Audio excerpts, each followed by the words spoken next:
In our headlines on this Monday, January 12th, here in South Korea, Trade Minister Han Byung-do is in the US to address concerns over e-commerce platform Coupang's data leak, as well as a recently revised Korean law that seeks to tackle false information online.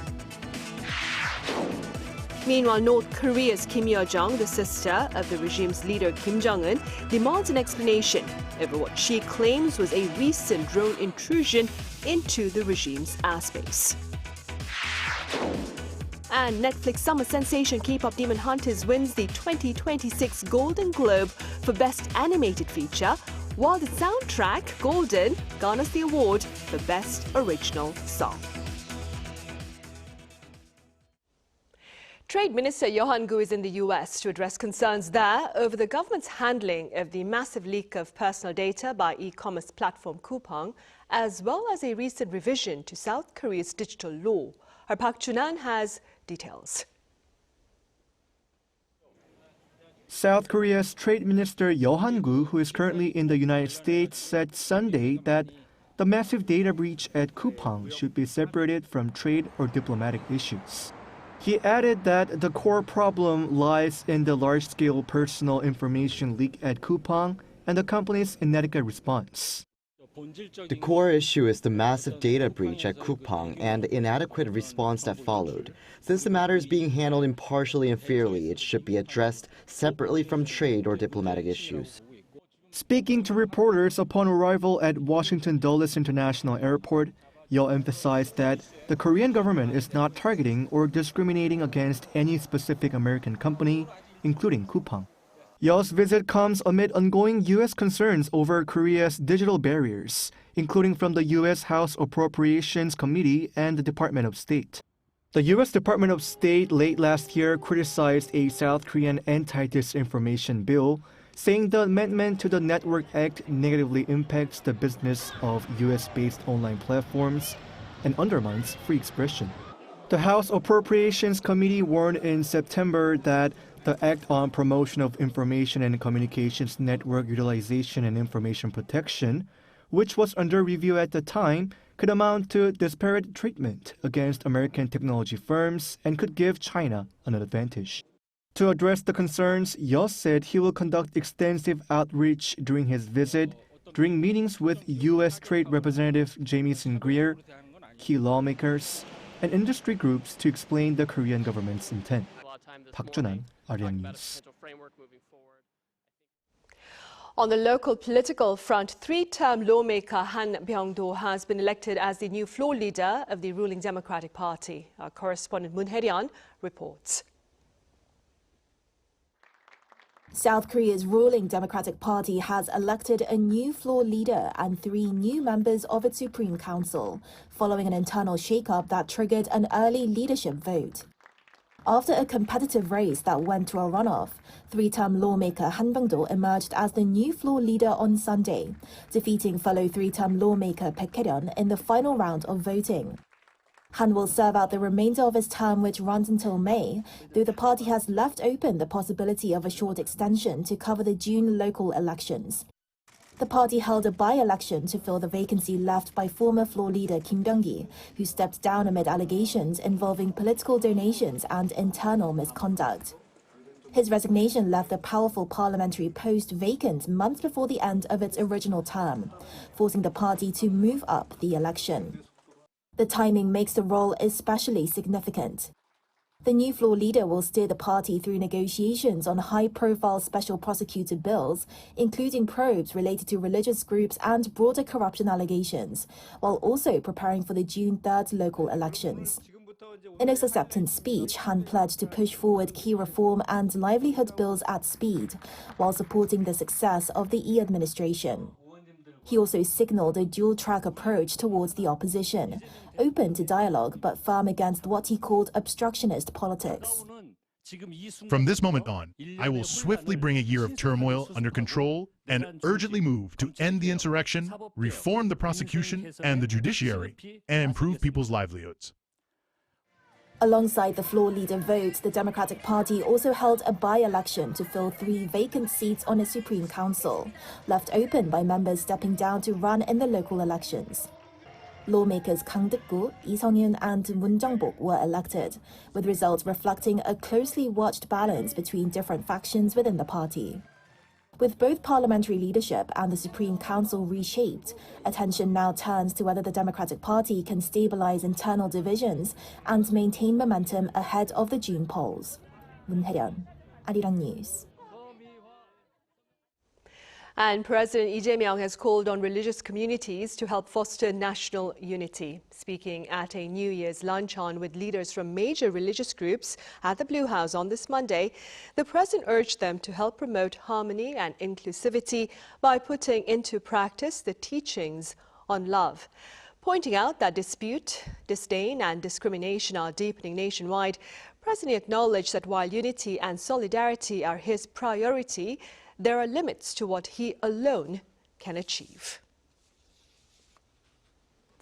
The Culture Ministry is setting aside 43 billion Korean won, or over $29 million this year, to nurture 3,400 AI-related professionals to help keep pace with the dramatic changes in the global content industry. The ministry will work with the Korea Creative Content Agency to foster talent with expertise in AI-powered production to strengthen K-content ranging from music to dramas to movies to webtoons.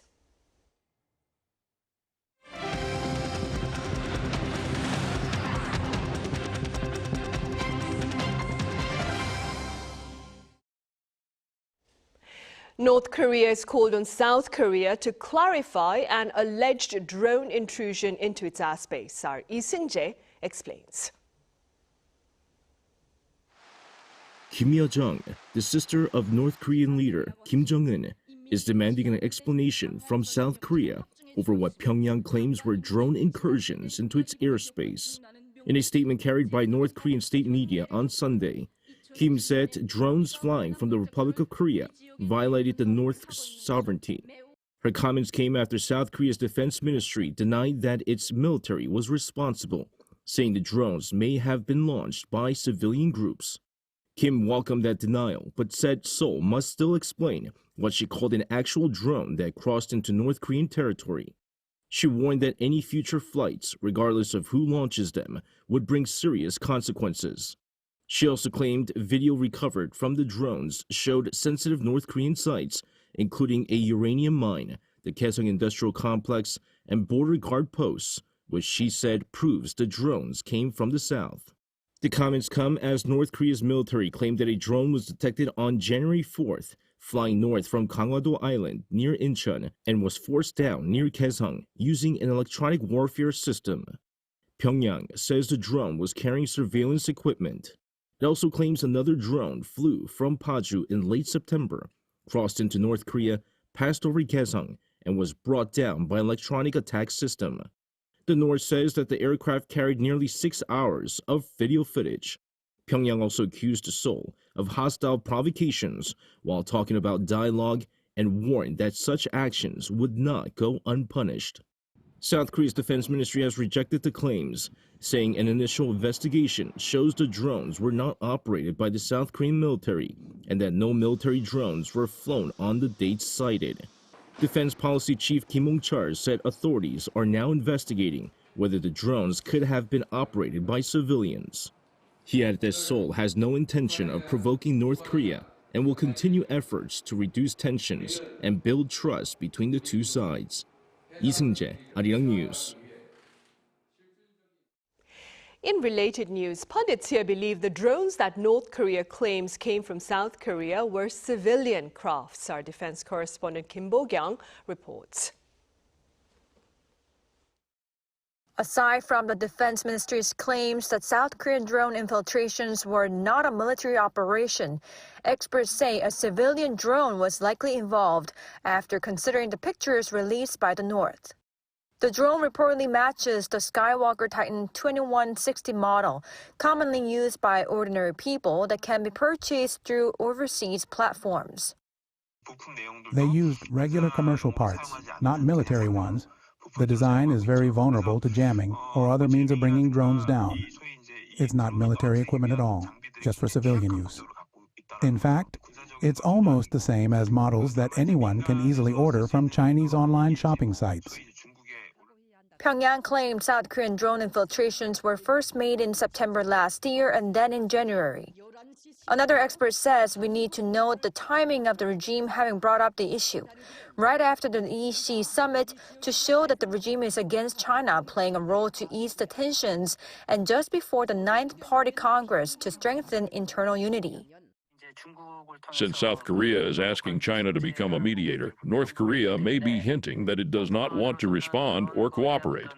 Also, domestically, North Korea prefers tension between the two Koreas to support its view that they are hostile states, rather than trying to improve relations. With the North Korean leader's sister Kim Yo-jong having warned that South Korean authorities must provide a clear explanation, the possibility of talks between the two Koreas is very unlikely, the expert added. When a message like this is released through Kim Yo-jong, it's less about creating a positive turning point and more about neutralizing South Korea's peace efforts. With Seoul's aim to come up with momentum to resume dialogue with Pyongyang before Trump visits China in April, eyes are on how the North will respond to the South's investigation results that will come out in the future. Kim Bo-kyung, Arirang News. In other news, reports of a ruthless campaign against protesters in Iran by their government are fueling fears of a potential hostile intervention by the Trump administration against the Iranian leadership. Our Kim Do-yeon reports.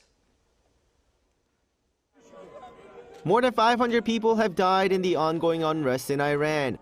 According to the U.S.-based rights group HRANA, this toll includes 490 protesters and 48 security personnel, with more than 10,600 people arrested over the past 2 weeks. Considering all means of communication have been down, another Iranian rights activist group said some sources have claimed that more than 2,000 have died. While these figures have not been independently verified, the violence has prompted a scheduled meeting on Tuesday between U.S. President Donald Trump and senior advisors to discuss options ranging from cyber weapons to military strikes. There seem to be some people killed that aren't supposed to be killed. These are violent, if you call them leaders, I don't know if they're leaders or just they rule through violence. But we're looking at it very seriously. The military is looking at it, and we're looking at some very strong options. We'll make a determination. President Trump also claimed that Iranian leadership has reached out to negotiate, sensing the pressure. However, he warned that the U.S. may be forced to act before any talks can take place if the violence against civilians doesn't stop immediately. This marks a significant shift from the administration's earlier stance of moral support to now weighing up direct action. Tehran has responded with immediate threats of its own. Iranian officials warned that if the U.S. launches any attack, U.S. bases in the region and Israel will be considered legitimate targets for retaliation. Parliament Speaker Mohammad Bagher Ghalibaf has said that the country is ready for a full-scale war if provoked. Despite these threats and the severe risk of arrest or death, Iranians continue to take to the streets.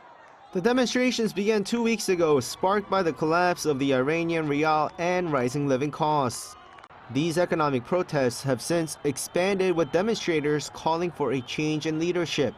It is against this backdrop that the U.S. has warned of potential military intervention if the crackdown continues. With the opposition groups reporting significant casualties and the U.S. president confirming that strong options are being reviewed, attention is now on how the Iranian government will respond to both the internal dissent and the external pressure. Kim Do-yeon, Arirang News. Meanwhile, on the entertainment front, Netflix sensation K-pop Demon Hunters is taking home 2 honors from the 83rd Golden Globe Awards in LA this past Sunday. Our culture correspondent Park Gonu has the highlights. And it was. This comes as Netflix's mega-hit movie K-pop Demon Hunters scored a double win at the 83rd Golden Globe Awards held in Los Angeles on Sunday local time. In the Best Animated Feature category, the film competed against titles including Zootopia 2, one of the highest-grossing releases in Walt Disney Animation Studios history. Accepting the award, director Maggie Kang spoke with her voice trembling with emotion. Thank you to the Golden Globes and for everyone who believed that a movie so deeply rooted in Korean culture could resonate with a global audience. The main song from the film's official soundtrack, Golden, also beat out competing songs from major releases, including Wicked for Good and Avatar Fire and Ash. Singer-songwriter Ejae burst into tears as she accepted the award, dedicating the honor to people who've had doors closed on them, encouraging them never to give up. It's a dream come true to be part of a song that is helping other girls, other boys, and everyone from all ages to get through their hardship and to accept themselves. So thank you, Golden Globes, for accepting my voice and our voice. The wins marked a double victory, though the film fell short of a third award in the Cinematic and Box Office Achievement category. Korean film No Other Choice was nominated in 3 categories, including Best Non-English Film and Best Male Actor, but did not secure a win. Still, one expert says the wins by K-pop Demon Hunters are truly significant in themselves. The film has been a global phenomenon. The movie, along with the soundtrack song Golden, has topped numerous charts in a way unmatched by other films. It has also sparked countless cover videos and memes, influencing even people who haven't seen the movie itself. She added that while the Golden Globe wins do not guarantee success at the Academy Awards, the film's strong critical reception and global popularity will be considered similarly, suggesting it could remain as a serious contender. And with that in mind, expectations are building for further success for Korean cinema and the upcoming Oscars in March. Park Gon-woo, Arirang News.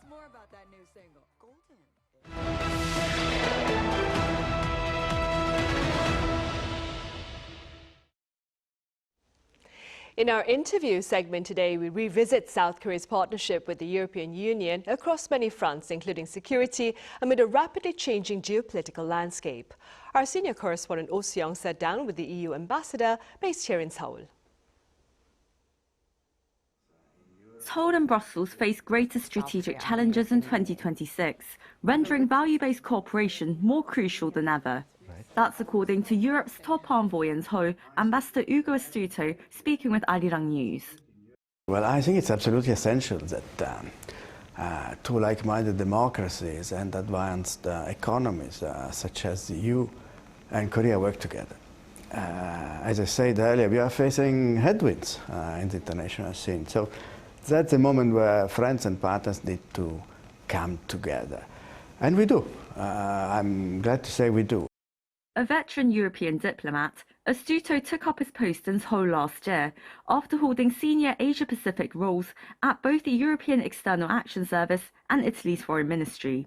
In his outlook for the new year, Astuto points first to security as the major common challenge ahead. And when it comes to security interests, we're seeing boundaries are really blurring when it comes to common security interests for the Euro-Atlantic region and the Indo-Pacific region as well. And in terms of North Korea and Russia's military collaboration, how concerned are you and how far do you think it could potentially go? Look, we are very concerned. This security nexus, which is getting stronger by the day. When you look at the support that North Korea has been offering to Russia and its aggression against Ukraine, we all know that North Korea is getting something in return, economic support, energy, foodstuff, and I sense military technology. We don't know how far Russia can go, but we all know that Russia doesn't have many scruples in that respect. So I think we have reasons to be concerned, and we have reason to try to monitor together this development and to try to mitigate the consequences, not just in the peninsula but worldwide. It's already the strategic concept, the NATO strategic concept of 2022. He noted Seoul and Brussels are already strengthening their response. We have a strategic partnership since a number of years, and we have a collaboration which is broad and broadening.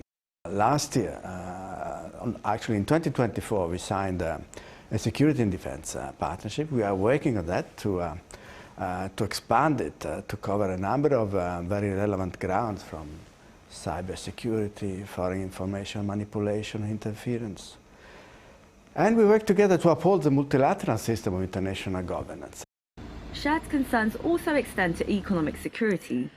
Korea and the EU have set up a working group on emerging economic issues.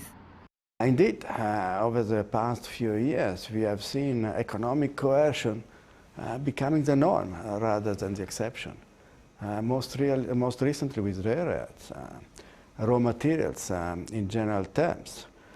Again, as advanced democracy, we must have reliable supply chains in place, and this means that we can work together at de-risking, for instance, making sure that we have a reliable network of suppliers in place when it comes to raw materials, to those essential items which will be key for the fourth industrial revolution, which are already proving key for the most innovative parts of our economies. Astuto is working to tighten cooperation in strategic sectors, particularly technology and innovation, given Korea's participation in the EU's €9.5 billion Horizon Research Programme. And I'm really very happy to congratulate Korea for its joining as a full associate member. It's the first Asian country to do so. I think it's fair to say that particularly in the green and digital transition we can do much. These are the aspects which are most relevant for the transformation of our economies in the coming years. There are topics such as artificial intelligence, quantum computing. Climate cooperation is another key sector for Astuto. We see, based on most estimates, that we're not going to respect the targets set in Paris unless we all make collectively a genuine additional effort. And again, I think Korea and the European Union can be pioneers in that respect. At a time of accelerating change, Astuto says the moment now calls for renewed momentum in cooperation. We organized not so long ago in Brussels the fourth edition of the Indo-Pacific Forum. And I'm happy to say that Korea is one of the major participants of this gathering. It's about discussing how we can together foster respect for the UN Charter, first of all, but also development, connectivity, sustainable development, how to work together against climate change, against the challenge of pollution, of biodiversity loss. So quite a number of common challenges that we can address together. And all of this is relevant for the work of the team here and myself personally. Based on strong frameworks and agreements, the ambassador says his mission in Seoul is to ensure that the Korea-EU partnership operates at its full potential. Young, Arirang News.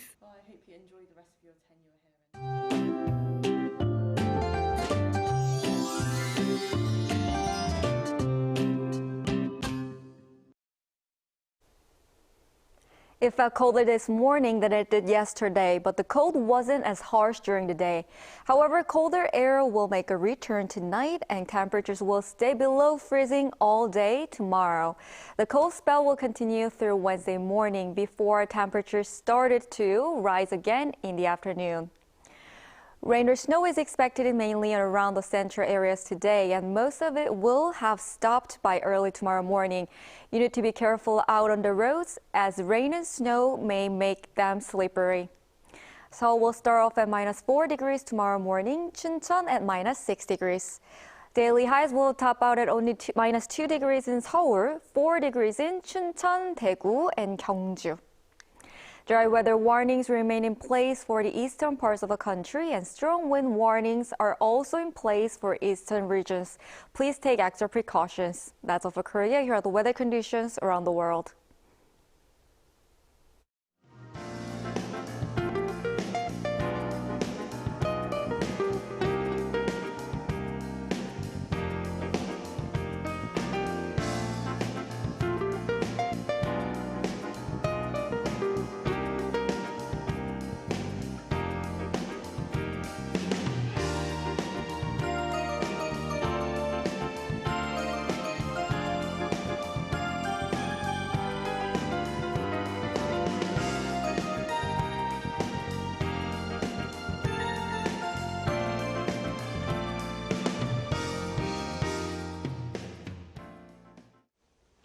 Those are the headlines at this hour here in South Korea. Coming up right after this break is our daily panel session. So do stay with us and thank you for now.